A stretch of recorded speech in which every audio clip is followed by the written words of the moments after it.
Les membres du collectif des cheminots retraités des années 2018 et 2019 sont aussi obligés de bander leurs muscles, comme ce fut le cas avec leurs aînés pour réclamer leur indemnité de départ à la retraite.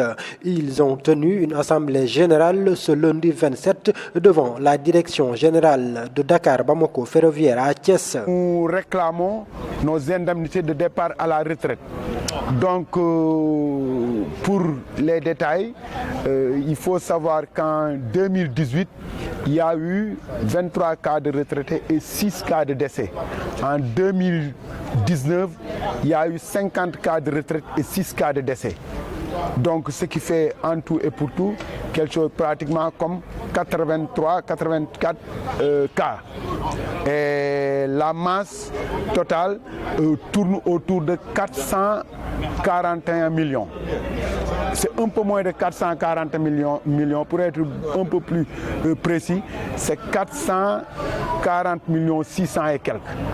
Donc pour un État vraiment responsable qui veut mettre à l'abri du besoin ces populations, je pense que cette somme est vraiment dérisoire, ça ne représente rien.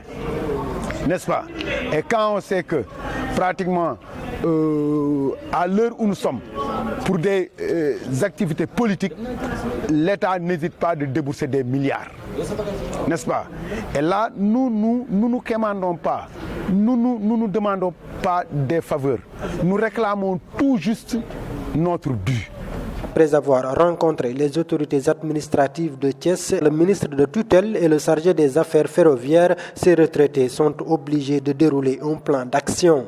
Il faut être vraiment insensible, voire même inhumain, pour regarder des personnes du troisième âge qui, après plus de 30 ans de loyaux services dans une société comme DBF, dans une société ferroviaire comme DBF, admis à la retraite et ne pas recevoir leur pécule de départ, et qui ont derrière eux à nourrir une famille. Et parmi nous, il y a des familles où les collègues ont disparu. Que Dieu ait pitié de leurs âmes. Et ces familles-là sont toujours en location. Et comment les gens pourront y sortir? Et que je vous signale que pratiquement ça c'est le début d'un plan d'action qu'on doit dérouler. Et rien n'est exclu dans la légalité pour qu'on puisse rentrer dans nos fonds. Par ailleurs, ils ont réclamé les cotisations sociales retenues qui ne sont toujours pas reversées. Quand tu as une progéniture à entretenir et que tu ne parviens pas à satisfaire leurs besoins, le strict minimum de leurs besoins, là c'est grave pour un père de famille. N'est-ce pas? Donc c'est un peu ça. Alors en plus de cela, il y a le problème des cotisations sociales qui n'ont pas été versées par l'État par le biais de l'ANCF. Parce que comme on sait, le salaire, ce n'est pas seulement le net à percevoir. Il y a les éléments, qui ont été défalqués de ce salaire, pour être reversés aux institutions désignées.